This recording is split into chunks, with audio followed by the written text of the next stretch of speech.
자, 여러분 안녕하십니까? 김석입니다. 자, 이번 시간에는 저희 교재 367페이지에 가보시면 비과세라는 주제가 있어요. 이 내용부터 출발을 또 해보도록 하겠습니다. 자, 어떻습니까? 여러분들 지난 시간에도 이렇게 쭉 들으셨는데, 야, 정말 이게 처음 들어보는 그런 용어들이 좀 있죠. 네, 아마 저야 뭐 늘 사용하는 말들이고 하니까 익숙한데 나름대로 좀 이렇게 쉽게 전달하려고 노력을 하는데 아마 좀 그래도 어렵게 느껴지실 거예요. 어쨌든 이 단어가 이게 처음에는 잘 귀에 안 들어옵니다. 두 번, 세 번 들어야 되는 거니까 인내심을 가지고 들어주시기 바랍니다. 자, 그러면 다시 또 반복을 하겠습니다. 우리가 취득세라는 세금은 우리가 왜 내는 거라고 했었죠? 바로 취득행위를 하니까 취득행위에는 세 가지가 있었죠. 최초로 취득하는 것을 무슨 취득이요? 원시취득. 그 다음에가 남의 부동산의 소유권 이전에 오는 방식이 있는데 그 방식은 돈을 주고 사오면 유상승계, 공짜면 무상승계가 있었고 그 다음에 원시도 아니고 승계도 아닌데 취득인 것처럼 보는 것이 있었죠. 즉 간주취득이 있었습니다. 간주취득은 어떤 변경을 통해서 뭐 건물이면 고치는 거죠. 개수한다. 자, 이런 식으로 아니면 뭐 토지의 성격을 바꿔주는 것을 지목 변경, 변경하는 거죠. 그래서 변경을 통해서 가치를 높이면 된다. 즉 이런 것을 했을 때는 가액의 증가가 일어나는 것을 간주취득 이렇게 했었습니다. 그러면 누가 내는 거냐? 그런 걸 취득하는 자가 내는데 그 취득하는 자를 판단할 때는 등기 등록 관계보다는 허가 여부 관계보다는 사실상 실제로 취득이 이루어졌느냐, 즉 실질과세 원칙을 적용해서 사실상 취득하는 자가 납세의무자가 되는 것입니다. 그리고 그 다음에 간주 취득하는 자가 있었는데 특이한 것이 있었죠. 자, 건물주 은행 기억납니까? 은행이 금고를 설치했다. 그러면 가설자 은행이 따로 있지만 건물주가 대신해서 낸다. 그러면 그 건물주를 주체구조부 취득자 이렇게 얘기한다는 거죠. 그 다음에 또 배우자나 과점주주가 있었죠. 과점주주는 주주 1인과 특수관계 있는 자들의 주식의 합이 50%를 초과하는 자를 말했었습니다. 다만 이런 과점주주가 바로 개입이 돼서 그 법인 이름으로 산 부동산에 대해서 독점적으로 지배권을 행사하기 때문에 다른 주주를 바보 만들 수 있다고 그랬어요. 그것을 규제하기 위해서 과세하는 이유였는데 다만 그러할지라도 우리가 이런 개발 사업할 때 많은 인력이 필요 없거든요. 가족끼리 할 수가 있다. 좋아. 그러면 법인을 설립했을 때는 봐준다. 법인을 뭐 했을 때는요? 설립할 때는 과세하지 않는다. 자, 중요한 표현이 있었습니다. 그러면 과세가 되는 유형이 있을 거 아니야. 즉 비과점이었다가 과점, 최초로 과점이 되는 겁니다. 그랬을 때는 전체 비율을 취득한 것으로 보자. 그런데 과점 주주였다가 과점, 지분이 늘어났을 땐 늘어난 것만 과세하겠다. 그 다음에 과점이었다가 지분이 바뀌어서 과점이 아니었다가 다시 과점이 됐을 때 이런 경우에도 늘어난 것만 과세하겠다. 자, 이런 표현이 있었어요. 그래서 과점 주주는 다시 한번 체크해 보면 해당 취득가액에다가 과점 지분율만큼을, 그렇죠? 과점 지분율만큼을 취득한 것으로 보자. 이렇게 설명을 드리면서 방금 말씀드린 대로 비과점에서 과점이냐, 아니면 과점에서 비과점에서 과점이냐, 아니면 과점에서 과점이냐, 이런 지분 변동이 있을 수 있는데 이렇게 과점으로 출발해서 과점이 됐을 때는 증가 비율, 증가된 비율만큼을 에 대해서 납세금을 지게끔 하고 비과점에서 과점이 됐을 때는 이때는 전체 비율만큼을 에 대해서 납세금을 지게끔 하자. 이런 논리 있었어요. 그렇죠? 비과점에서 과점일 때는 전체 비율만큼 네, 이렇게 했었습니다. 자, 좀 더 이제 디테일한 부분들은 우리 이제 기본서가 나오면 그때 또 사례가 또 많이 나오니까 그때는 더 자세히 설명을 좀 드리도록 하겠습니다. 자, 이렇게 해서 이거를 과세 표준으로 잡아서 여기다 이제 세율을 곱해서 추가적인 세금 부담을 지우게끔 하겠다. 이런 논리였었습니다. 이것이 과점주주다. 이렇게 과점주주 납세무다 이렇게 했었어요. 그 다음에 이제 우리가 조합 이름으로 이제 아파트를 지어서 조합원에게 분양해주면 원래는 조합 이름으로 원시, 조합원이 분양받은 거니까 승계, 두 번 세금을 내야 되는데 그렇게 되면 이중적 부담이 되는 거니까 이 경우에는 조합원에게만 납세문을 지을 수 있게끔 하겠다. 이런 얘기예요. 조합원에게만 납세문을 지게끔 하겠다. 이런 얘기 되겠습니다. 해석이요. 네. 자, 그 정도 보시면 되겠고요. 그 다음에 이제 배우자나 간주취득 유형에서 배우자나 직기존비속 이름으로 취득하게 되면 이건 의심이 된다. 증여로 의심이 되지만 소득으로 뭐 공매로 파산선고 뭐 아니면 담보 부동산 등으로 입증했을 때는 이거는 유상취득으로 볼 수가 있다. 이런 얘기도 있었죠. 그렇죠? 자, 그렇게 정리를 했습니다. 자, 그러면 이제 367페이지는 비과세. 비과세라는 건 뭐냐면요. 취득행위가 일어났는데 나름대로의 그 법률상의 취지 때문에 그 취지를 배려해서 과세를 하지 않겠습니다. 라는 조항을 비과세라고 얘기합니다. 비과세. 자, 그러면 요 비과세는 원래 취득행위를 했으면 무조건 내야 되는데 왜 비과세 할까? 나름대로 이유가 있겠죠. 그래서 그 이유를 생각하시면서 이 규정을 살펴보는 게 좋을 것 같습니다. 그래서 첫 번째는 일단은 국가 등의 이름으로 취득을 하게 되면 과세를 하지 않겠다. 이렇게 얘기합니다. 첫 번째는. 자, 두 번째는 우리가 신탁법상의 신탁을 했을 때도 취득을 하게 되면 우리가 납세문을 묻지 않겠다. 그다음에 세 번째는 우리가 해당 법률상 환매를 했을 때, 법률상 환매로 취득했을 때도 이렇게 하겠다. 자, 계속 새로운 말이 나옵니다. 그 다음에 이제 네 번째가 이제 공동주택을 개수했을 때도 우리가 이렇게 보겠다. 다섯 번째는 우리가 사용할 수 없는 우리가 차량 등을 취득했을 때도 이렇게 보겠다. 이런 얘기예요. 네. 자, 그 다음에가 이제 여섯 번째가 임시 건축물이 있습니다. 임시 건축물이기 때문에 취득을 하게 되면 우리가 납세문을 지우지 않겠다. 이렇게 해석을 하고 있어요. 네. 자, 그럼 이제 이런 내용을 통해서 왜 비과세가 되는 걸까? 한번 하나하나 보도록 하겠습니다. 자, 먼저 국가 등의 이름으로 국가나 지자체, 네, 국가나 아니면 지자체 이름으로 우리가 취득을 하게 됐을 때는 우리가 과세하지 말자.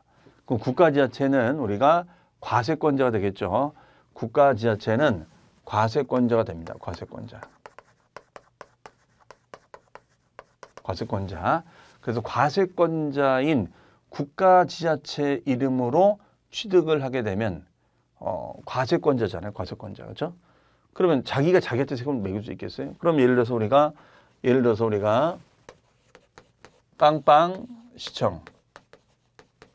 빵빵시청이 건물을 신축해요.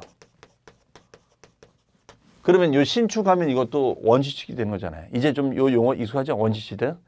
그럼 빵빵시청이 세금 내야 되는 거 아니겠어요? 근데 빵빵시청이 세금을 내겠냐 이거지. 안 내죠. 왜? 본인들이 세금을 걷는 과세관청인데 본인들이 내겠습니까? 내지 않겠죠. 네, 이런 얘기예요. 그 다음에 이제 두 번째, 신탁법에 따른 신탁. 자, 처음 나왔어요.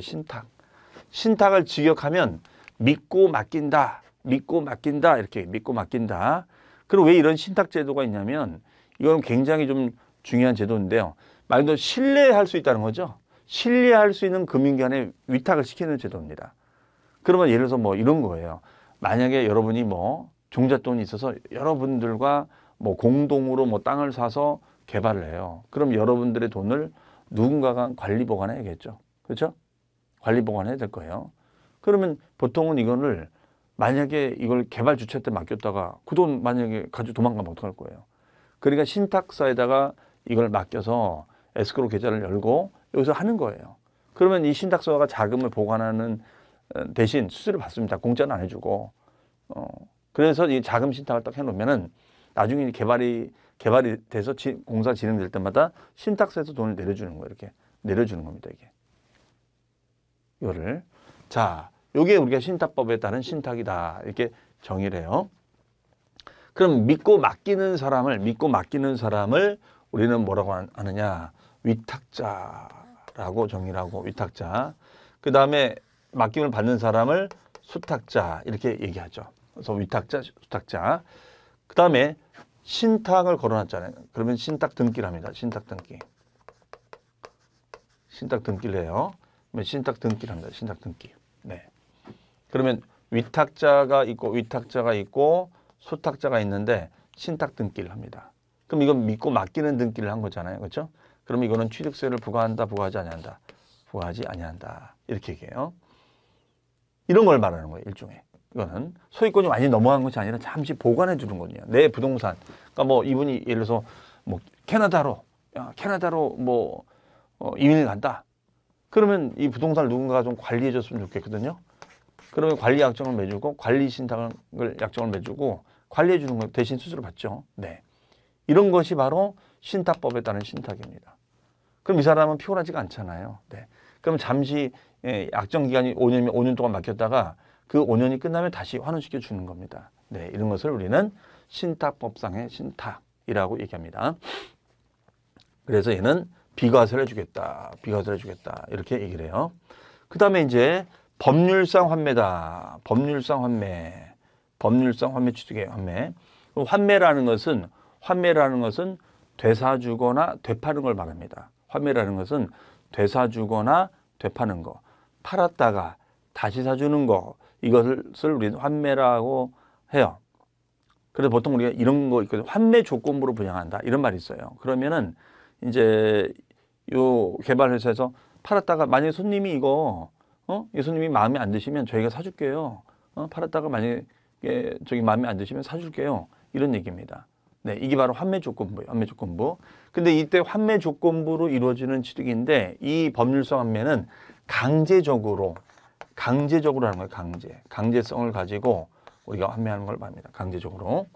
그러면 이때 강제적으로 우리가 환매가 된 것은 강제니까 이거는 뭘 해준다? 비과세를 해주겠다. 이렇게 얘기해요. 이건 강제로 한 거니까. 네. 그 다음에 공동주택 개수. 자, 공동주택은 어떤 거냐? 예를 들어서 아파트 같은 거. 네, 이런 게 공동주택이에요. 다세대. 여러분 다세대 들어보셨나요? 다세대. 이런 걸 공동주택이랍니다. 이제 우리가 요 주택 종류나 주택의 뜻에 대해서는 우리 부동산 공법 시간에 뭐 단독주택, 공동주택을 배우시거든요. 그때 나오는 용어예요. 그러면 이 아파트나 다세대가 이제 노후화가 돼서 개수를 한 거예요. 개수. 그러면 여러분들 고치면 가액이 증가가 되는 취득을 뭐라고 했었죠? 제가? 자, 다시요. 고치면 변경이 돼서 가액이 증가되는 것은 무슨 취득? 간주 취득이다 이렇게 했었죠. 간주 취득. 맞아요. 얘 간주 취득이야. 그러면 원래는 간주 취득이니까 세금을 내야 되는 게 맞거든요. 그런데 우리 세법상 간주 취득은 개수는 간주 취득인데 우리 세법에서는 이거에 대해서는 과세를 하지 않겠다. 자, 그 이유는 이 공동의 핵심이 있어요. 공동. 즉 공동의 이익을 위해서 나름대로 준공익성이 있다 보는 거야. 예를 들어서 자, 이 아파트가 노후화된 아파트예요. 그래서 이걸 재건축을 해서 좀 쾌적한 아파트에 살고 싶은 욕망이 있겠죠. 그래서 이걸 재건축을 이제 하려고 하는데 무조건 노후가 됐다고 해서 아파트를 다시 지을 수 있는 게 아니거든요. 꽤 시간이 좀 걸립니다. 자, 그러면 요 재건축 아파트를 재건축 허가를 받아야 되는데 허가를 못 받은 거야. 그러면 어떻게 돼요? 재건축 못 하는 거예요. 그래서 이 조합원들이 그럼 없던 일을 하고 어떻게 할까 고민하다가 야, 우리 이거 100가구 살고 있는데 우리 100가구 이렇게 더 이상 못 살겠다. 이런 거지 아파트에서 못 살겠다. 우리 개수하자. 좀 시설 보수도 좀 하고 창들도 좀 갈아 끼고 이렇게 좀 하자. 엘리베이터도 교체도 하고. 자, 이런 결의를 한 겁니다. 그럼 원래 주택의 개수는 고쳐서 가치가 늘어났다면 과세하는 게 맞아요. 그런데 공동주택의 개수잖아. 그러면 공동주택의 개수를 한 거니까 이 공동주택의 개수에 대해서는 어떤다 소유권의 변동 간주치기긴 하지만 우리가 이거는 의도적으로 대신 9억 이하 고가주택이 아닌 공동주택의 개수 여러 사람의 어떤 이런 공동의 공익성, 준공익성을 위해서 고쳐주는 거에 대해서는 우리 과세하지 말자, 배려해주자 이거예요. 만약에 얘가 단독주택이 됐다면 이렇게 해줄 수는 없어요. 한 사람만의 이익을 위해서 이런 걸 배려해 준다? 그럴 수는 없다. 이렇게 생각하시면 되겠습니다. 그래서 노불량된 주택에 대한 개수를 공동이 했을 때는 좀 배려를 해주자. 다만 고가 주택이 아닌, 요즘 뭐 9억은 고가라고 하기도 좀 그렇지만 그렇게 지금 인정하고 있습니다.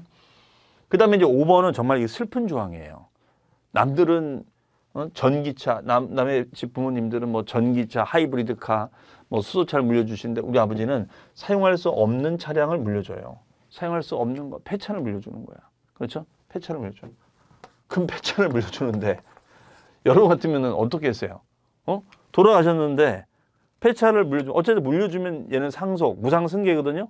그러면 무상승계가 됐으면 세금 내야 되는 거잖아요. 원리적으로는.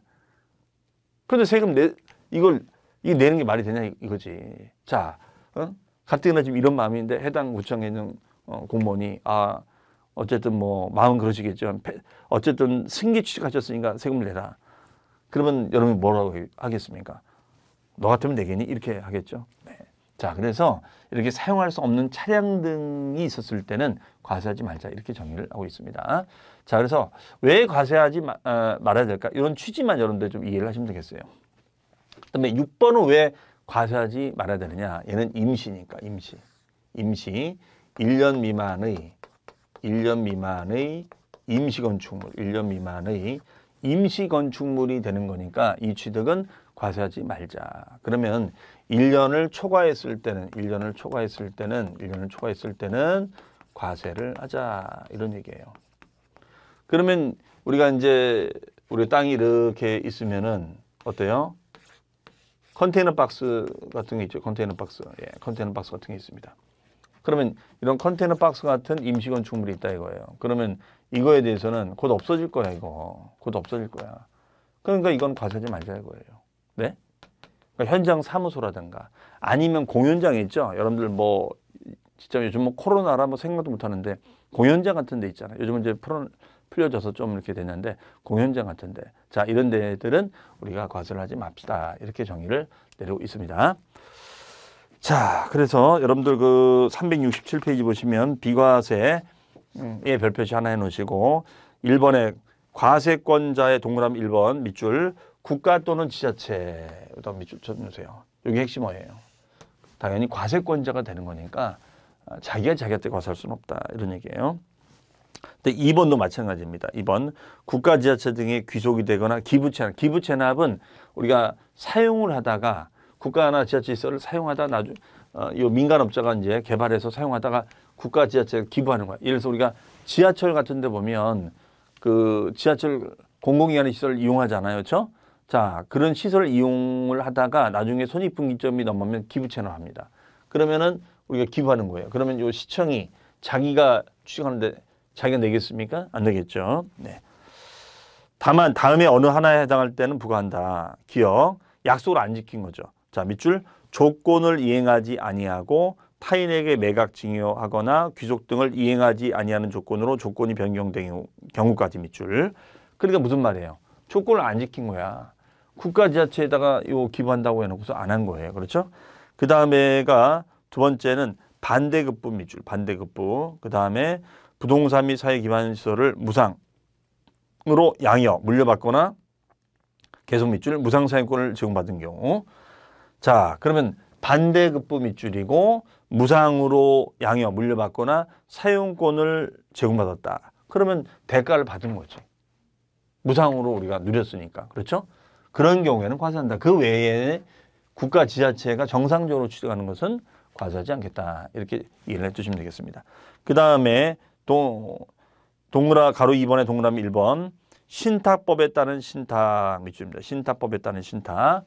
그래서 신탁법에 따른 신탁은 믿고 맡겨둔 거지 이건 실질적으로 취득한 것은 아니다. 그래서 과세하지 않는다 이거고요. 그 다음에가 2번. 2번은 거기 두 번째 줄이죠. 토지의 수용부터 밑줄. 토지의 수용, 사용에 관한 환매권의 행사로 매수하는 부동산의 취득. 자, 근데 그 앞에가 보니까 무슨 뭐라고 했죠? 제가 법률상 강제, 징발재산정리법 강제거든요. 강제적으로 하는 거예요. 이거는. 그래서 이거는 받지 말자 이렇게 얘기합니다. 그 다음에 3번은 밑줄 임시흥행장 밑줄. 임시흥행장. 임시 흥행장이니까 임시 건축물이죠. 자, 그러면 얘는 1년 미만이니까 비과세 주자. 그렇죠? 그다음에 4번 공동주택 개수 밑줄. 공동주택 개수 밑줄. 그다음에 계속 밑줄 취득 당시 시가 표준액이 9억 원 이하의 주택과 관련된 개수로 인한 취득. 네. 자, 공동주택의 개수로서 9억 원 이하인 주택과 관련된 개수로 인한 취득 체크. 자, 그러면 노후불량 개선 목적으로 공동주택을 계속 고쳤을 때는 과세하지 말자. 대신 고가주택은 안 되고 일반 주택을 계속했을 때는 과세하지 말자 이거죠. 그 다음에 5번은 다음에 어느 하나에 해당하는 차량은 취득세를 부과하지 말자. 거기 2022년 개정안으로 돼 있는데 기억 규정은 원래 있었던 거고요. 기억 규정은 니은 규정이 추가된 겁니다. 근데 기억이나 니은이나 포인트는 뭐냐? 폐차에 폐차. 그렇죠? 돌아가시기 전에 물려주셨는데 사용할 수 없는 차량을 물려준 거죠. 그 다음에 니은은 돌아가신 날부터 3개월 이내에 우리가 상속 이전 등록하지 않은 상태에서 폐차 말소된 차량. 어쨌든 폐차. 얼마나 슬픈 조항입니까? 이런 거 보면 눈물 흘려야 돼요. 정말. 자, 그렇게 보시면 되겠습니다. 자, 이상으로 해서 우리가 비과세되는 내용에 대한 큰 흐름을 위주로 정리해봤습니다. 다시 보시면 국가 등의 취득은 과세권자 자기가 자기한테 과세할 수는 없지 않느냐. 그다음에 신탁법에 따른 신탁은 믿고 맡긴 거니까 과세하지 말자. 그다음에 법률상 환매는 강제 환매다. 그래서 뭐 증발재산정리법, 특별조치법 이런 무시무시한 법률이 나온 겁니다. 그다음에 4번은 공동주택의 개수다. 단독이 아니라 공동주택 개수니까 비과세 주자. 그렇죠? 그다음에 사용할 수 있는 것이 아니라 없는 차량의 취득. 사용할 수 있는 것이 아니라 없는 차량의 취득은 우리가 과세하지 말자. 그다음에 임시 건축물도 1년 미만이니까 과세하지 말자. 그다음에 1년을 초과했을 때는 과세하자가 되겠습니다. 자, 그다음에 이제 취득 시기로 갑니다. 취득 시기.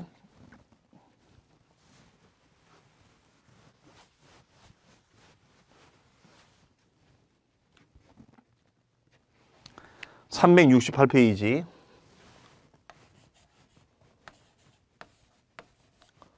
취득 시기.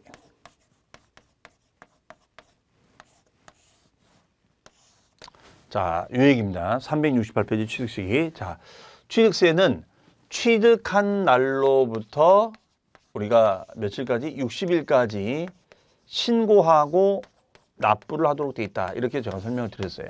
네, 이것이 바로 신고 납부 기한이 되겠습니다. 취득한 날로부터 60일까지 신고하고 납부하자. 이런 얘기예요. 그러면 이때 이 취득은 우리가 원시 취득, 두 번째가 승계 취득, 세 번째가 간주 취득이 있어요. 네, 이런 취득이 되겠죠. 이런 취득한 날로부터 60일까지 신고하고 납부하자. 이런 얘기예요. 그런데 이걸 왜 중요하게 생각하냐면 이 신고 납부 기한을 제대로 지키지 않으면 이걸 기한은 의무거든요. 의무. 이거를 제대로 지키지 않았다, 이행하지 않으면 세금을 더 내놔야 돼요. 그러면 그것을 우리는 가산세라고 정의를 합니다. 가산세를 내놔야 돼요. 가산세. 그러면 원시 취득일 때 먼저 따져볼까요? 원시. 자, 원시는 우리가 만약에 건물이다, 건축물이다. 그러면 건물을 신축을 해야 됩니다. 그 다음에 토지다. 토지는 매립하고 간척하는 겁니다. 네. 그럼 건물을 신축하고 매립 간척을 하는 거예요. 그러면은 이때는 인허가를 먼저 받아야 되고 허가를 받아야겠죠. 그리고 이제 허가가 나야지만이 내 이름으로 등기가 나옵니다. 네. 이것을 보존 등기다. 이렇게 얘기를 합니다. 네. 그러면 허가를 받고 우리가 등기가 나옵니다. 허가를 받고 등기가 나와요. 그러면 이 경우에는 이렇게 객관적인 날짜가 둘 이상이 있으면 둘 이상이 있다. 그랬을 때는 우리가 빠른 날을 기준으로 합니다. 빠른 날. 그렇죠? 빠른 날이다. 그러면 허가일과 등기일이 있다면 이때는 빠른 날이니까 허가일 기준으로 가야겠죠. 허가일. 그러면 이때는 허가를 뭐라고 하냐면 허가를 사용 승인이라는 말 써줍니다. 사용 승인. 사용 승인이 나야 된다. 이런 말 써줘요. 사용 승인이 나야 된다.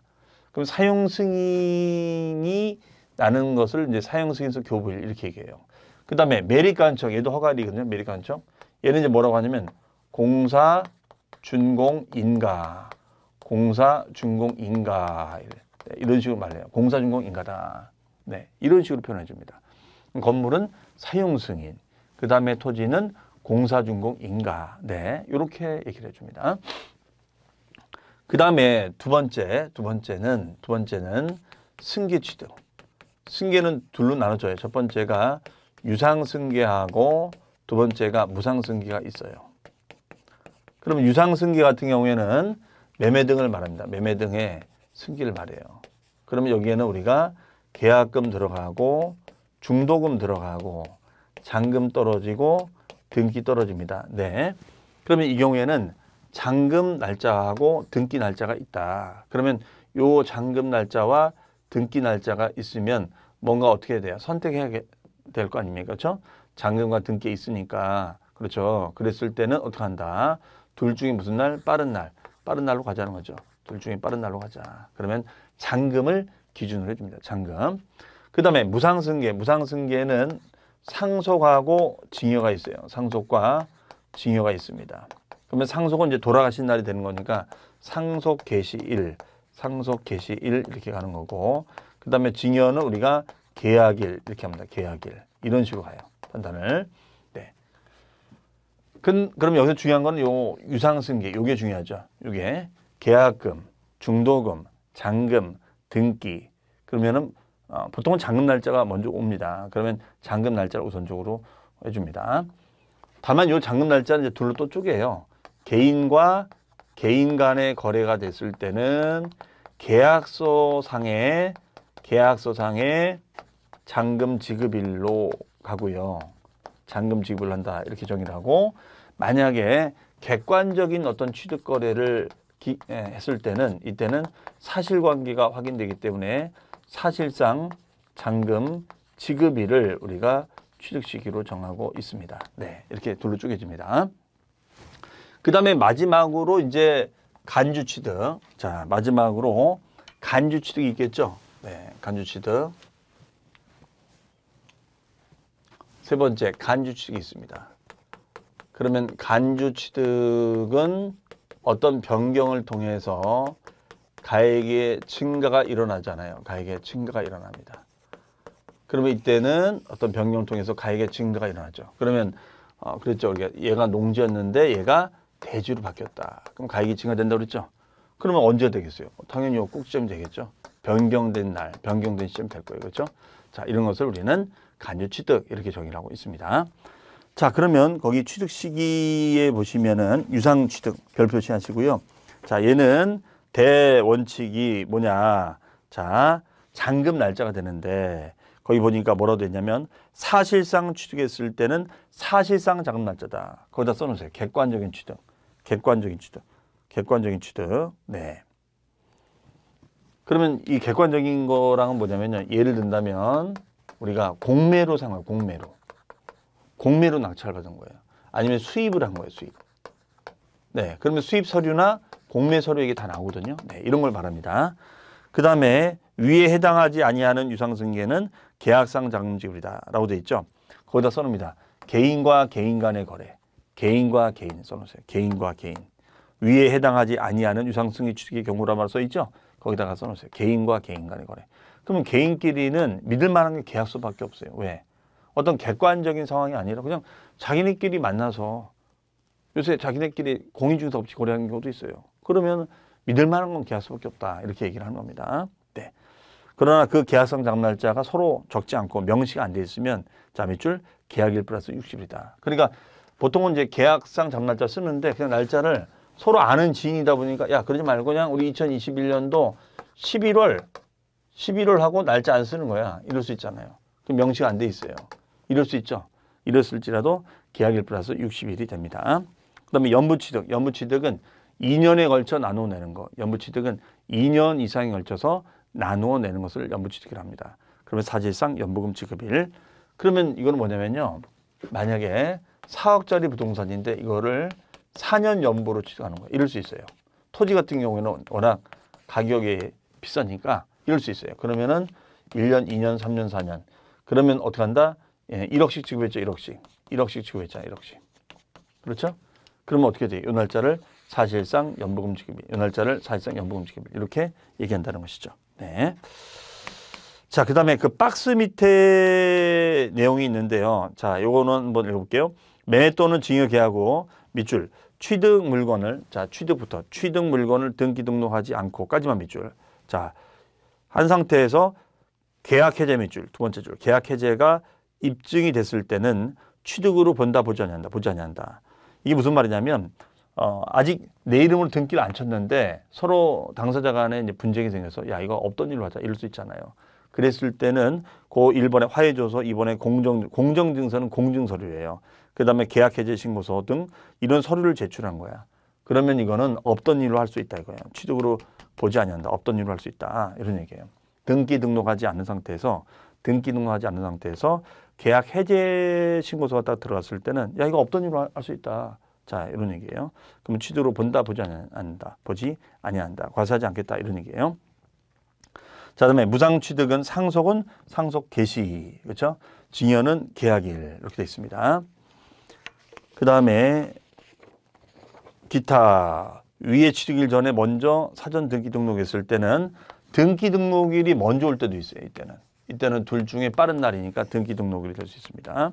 그다음에 이혼에 따른 재산 분할도 재산 분할, 그러니까 서로 부부의 재산을 나누는 거죠. 그럼 돈이 왔다 갔다 하는 건 아니고 등기만 이전이 돼요. 그래서 해도 등기 등록일 이렇게 표현하고 있습니다. 그다음에 원시 취득은 허가일 기준이죠. 허가 건물은 원칙의 밑줄, 사용 승인 밑줄, 사용 승인. 네, 이런 말 써줍니다. 다만 사용 승인은 이제 준공검사 증명서, 준공인가증 이런 서류를 내야 되고요. 그리고 사실상 사용일, 임시 사용 승인은 뭐냐면 이게 좀 하자가 생긴 거야. 그러면 좀 하자 보수기간까지 임시로 허가를 내줘요. 그러면 이렇게 날짜가 여러 개가 있을 때는 빠른 날로 합니다. 왜? 과세관청은 빠른 걸 좋아하니까 빠른 날 기준으로 따져줘요. 그 다음에 2번 주택조합의 비조합원용 토지는 우리가 사용검사일, 소유권 이전 고실이 다음 날이 된다. 이 부분은 우리 좀 부동산 공법을 좀 여러분들 공부가 돼 있으셔야 되거든요.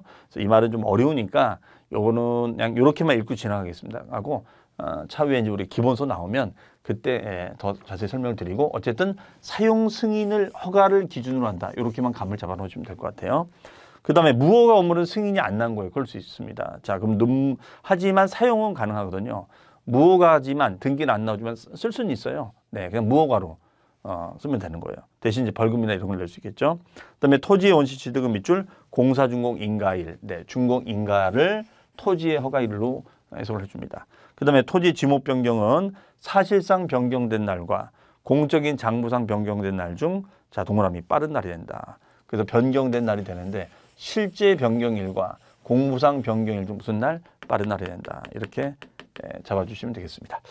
자, 이렇게 해서 이번 시간에는 취득 시기까지 정리를 했습니다. 그래서 자, 원시일 때는 허가 기준, 우리가 유상승일 때는 잔금 기준인데 공매나 수입처럼 객관적일 때는 사실상 잔금 날짜, 그 다음에 개인 간의 거래는 그나마 믿을 게 계약서밖에 없다. 그래서 계약상 잔금 날짜로 가자, 이렇게 되는 거고, 이 날짜가 명시가 되지 않으면 계약일 플러스 60일. 그 다음에 이제 지목 변경 등의 간주축이 일어났을 때는 변경된 날인데 실제 변경일과 공무상 변경일 따져서 빠른 날로 가주자. 이렇게 정리해 주시면 좋겠습니다. 자, 그러면 이제 다음 시간엔 과세 표준이라는 주제부터 또 출발해 보도록 하겠습니다. 자, 어쨌든 하나하나 알아가는 재미로 여러분들 가셨으면 좋겠는데, 저는 다음 시간에 또 반복해서 또 설명을 드릴 테니까 여러분 이해 안 됐던 부분들은 안 되는 대로 체크해 놓으셨다가 또 제가 다음 시간에 또 설명 드릴 테니까 믿고 따라와 주시면 좋을 것 같습니다. 자, 그럼 저는 다음 시간에 뵙겠습니다.